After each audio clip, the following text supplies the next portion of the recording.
नमस्कार साथियों, आप भी क्लास 12th के छात्र हैं और 2026 में आपका फाइनल परीक्षा होने वाला है।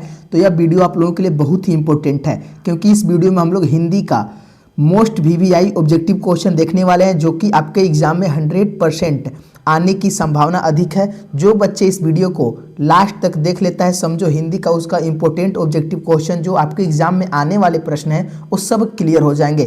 तो चलिए क्लास को लास्ट तक जरूर देखिएगा, वीडियो का स्किप मत करिएगा, क्योंकि यही सब क्वेश्चन आपके एग्जाम में आते हैं। तो पहला क्वेश्चन का आंसर आप लोग हो सके तो कमेंट में जरूर दीजिएगा। तो सारे बच्चे पहला का आंसर कमेंट में दीजिए। कह रहा है कि बातचीत निबंध के लेखक कौन है, यानी जो बातचीत है इसके जो निबंध है के लेखक कौन है। ऑप्शन ए कह रहा है प्रेमचंद्र जी हैं, कि ऑप्शन बी बालकृष्ण भट्ट है, कि ऑप्शन सी सुमित्रा नंदन पंत है, कि ऑप्शन डी महादेवी वर्मा है।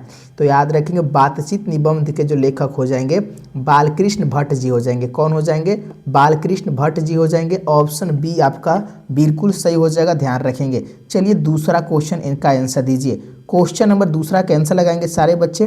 कह रहा है कि वाक शक्ति किसे ईश्वर का वरदान बताया गया है। तो जो वाक शक्ति है किसे ईश्वर का वरदान बताया गया है? कह रहा है भोजन को, कि भाषण को, कि वाक शक्ति को, कि धन को। याद रखेंगे वाक शक्ति में किसे ईश्वर का वरदान बताया गया है, तो दूसरा का जो आंसर हो जाएगा वाक शक्ति को ईश्वर का वरदान बताया गया है। ऑप्शन सी बिल्कुल सही हो जाएगा। इसको याद कर लेंगे, और जो भी क्वेश्चन कराएंगे हिंदी का उस अगर आप लोग उसको अच्छे से याद कर लेते हैं तो एक भी क्वेश्चन नहीं छूटेगा एग्जाम में, मेरी गारंटी है। और देखिए अभी तक वीडियो को लाइक नहीं किया है ना, तो आप लोग सारे बच्चे वीडियो को लाइक जरूर कर लेंगे, और अगर नए हैं चैनल पर तो चैनल को भी जरूर सब्सक्राइब कर लेंगे, ताकि आपको रोज़ वीडियो मिलता रहे और जितने भी इंपॉर्टेंट क्वेश्चन है आपको याद हो जाएगा। चलिए तीसरा का आंसर दीजिए कि किस प्रकार की बातचीत में ताली बजाने का अवसर नहीं होता है। तो देखिए ताली बजाने का अवसर कौन सा बातचीत में नहीं होता है? देखिए भाषण में होता है, लेकिन संवाद में नहीं होता है। संवाद में ताली बजाने का अवसर नहीं होता है। ऑप्शन बी आपका बिल्कुल सही हो जाएगा।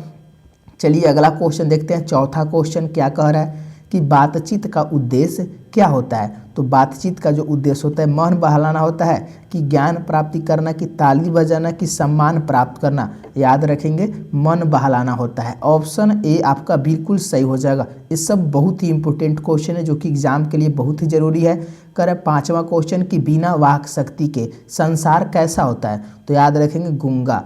बिना अगर वाक शक्ति नहीं होता तो जो संसार होता है कैसा होता है? गूंगा होता। ऑप्शन बी बिल्कुल सही है। चलिए नेक्स्ट क्वेश्चन की ओर चलते हैं। छठवां क्वेश्चन कह रहा है कि जयप्रकाश नारायण का जन्म कब हुआ था। तो जो जयप्रकाश नारायण जी हैं इनका जो जन्म हुआ था ना, कब हुआ था? तो 11 अक्टूबर 1902 में हुआ था। कब हुआ था बाबू? 1902 ईस्वी में इनका जन्म हुआ था। जयप्रकाश नारायण को इनको जेपी के नाम से भी जानते हैं, ध्यान रखेंगे। चलिए अगले क्वेश्चन की ओर चलते हैं। नेक्स्ट क्वेश्चन नंबर 7 कह रहा है कि संपूर्ण क्रांति का भाषण कब दिया गया। तो जो संपूर्ण क्रांति है, जो भाषण दिए थे जयप्रकाश नारायण ने दिए थे, और कब दिए थे? तो याद रख लेंगे 5 जून 1974 को इन्होंने भाषण दिया था पटना में। ऑप्शन ए आपका बिल्कुल सही हो जाएगा, ध्यान रखेंगे। चलिए अगला क्वेश्चन देखते हैं। 8वां क्वेश्चन क्या कह रहा है? क्वेश्चन नंबर 8 जो कि वीवीआई क्वेश्चन है कि जयप्रकाश नारायण ने अमेरिका में किसके लिए काम किया था। तो याद रखेंगे कारखानों में भी काम किया था, बागानों में भी काम किया था, होटलों में भी काम किया था, यानी उपयुक्त सभी हो जाएगा। ऑप्शन डी आपका बिल्कुल सही हो जाएगा। चलिए नेक्स्ट क्वेश्चन देखते हैं। 9 क्वेश्चन नंबर 9 क्या कह रहा है? कह रहा है कि जयप्रकाश नारायण का उपनाम क्या था, यानी जयप्रकाश नारायण के और किस नाम से जाना जाता था। तो उनको लोकनायक के नाम से जाना जाता है। किसके नाम से जाना जाता है? लोकनायक के नाम से। ऑप्शन बी एकदम याद कर लेंगे। चलिए नेक्स्ट क्वेश्चन देखिए। 10वां क्वेश्चन कह रहा है जयप्रकाश नारायण ने अपनी पढ़ाई कहाँ से शुरू की थी। तो जो जयप्रकाश नारायण थे जो जेपी थे वो अपनी पढ़ाई कहाँ से शुरू किए थे? याद रख लेंगे ऑप्शन बी हो जाएगा पटना से। पटना से उन्होंने अपनी पढ़ाई को शुरू किया था। ऑप्शन बी बिल्कुल सही हो जाएगा, इसको ध्यान रखेंगे। चलिए अब नेक्स्ट क्वेश्चन लगाइए। 11 क्वेश्चन कह रहे कि मोहन राकेश का जन्म किस स्थान पर हुआ था। तो जो मोहन राकेश हैं इनका जन्म किस स्थान पर हुआ था? कह रहा दिल्ली में, कि अमृतसर, लाहौर में, कि मुंबई में। याद रख लेंगे अमृतसर में हुआ था। ऑप्शन बी आपका सही हो जाएगा।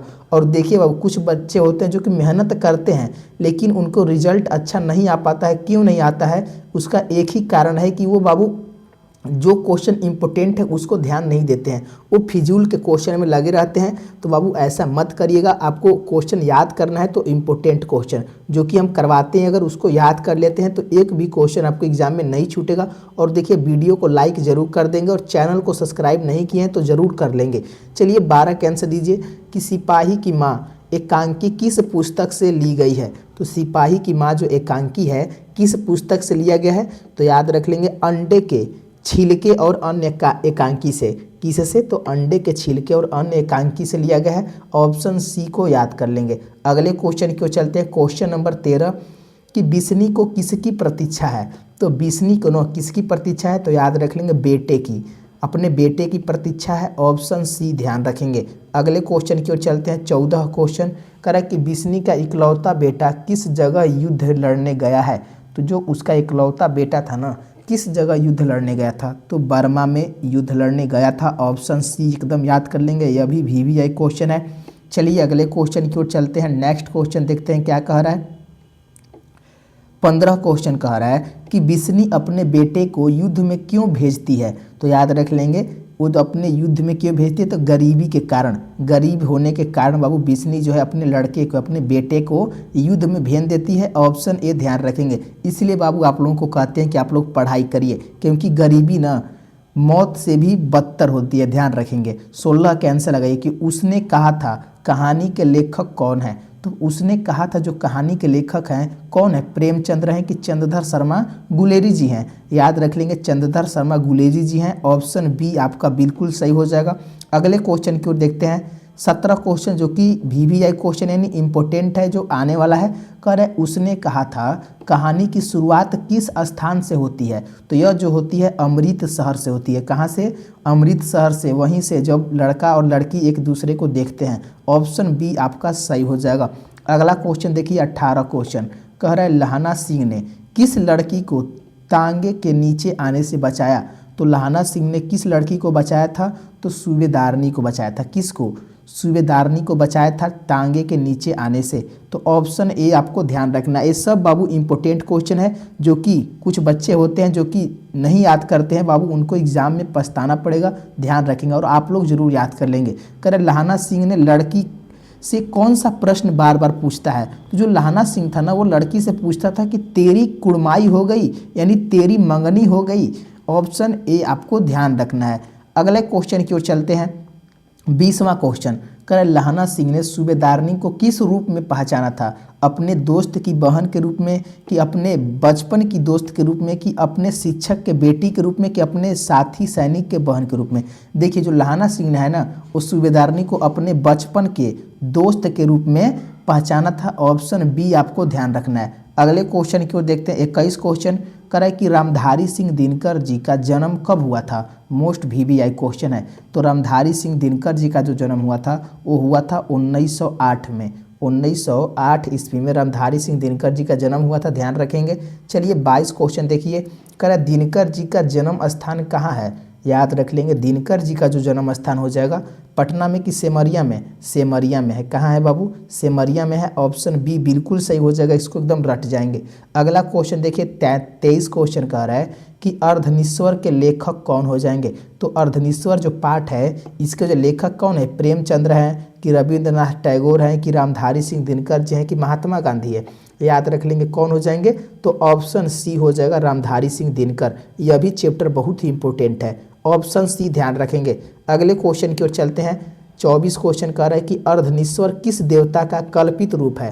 तो याद रखेंगे शिव यानी शंकर जी का कल्पित रूप है। ऑप्शन बी आपका सही हो जाएगा। और देखिए बाबू क्लास को लास्ट तक जरूर देखेंगे, तभी आप भी एग्जाम में अच्छा मार्क्स लेकर आएंगे और अपना तो नाम रोशन करेंगे ही, अपने माता पिता का भी नाम रोशन करेंगे। चलिए 25 का आंसर दीजिए कि अर्धनिस्वर का आधा अंग किसका होता है।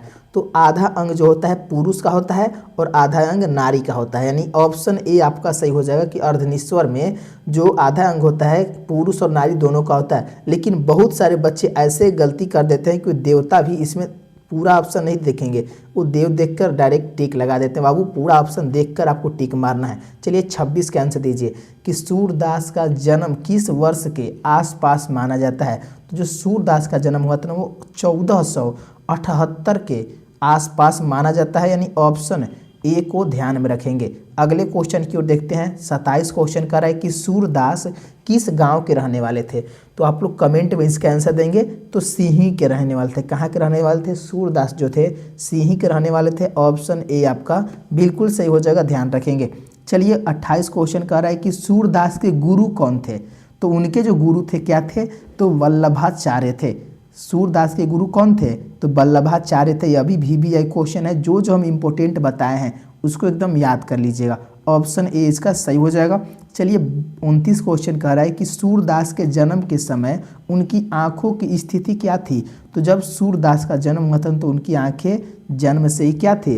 अंधे थे। समझ लीजिए बाबू, सूरदास जो थे जन्म से ही अंधे थे, उनकी आंखें नहीं थी, वो संसार को देखे तक नहीं है, ध्यान रखेंगे। ऑप्शन ए आपका सही हो जाएगा। चलिए 30 का आंसर दीजिए। कह रहा है कि सूरदास की प्रमुख रचनाओं में कौन सी शामिल नहीं है।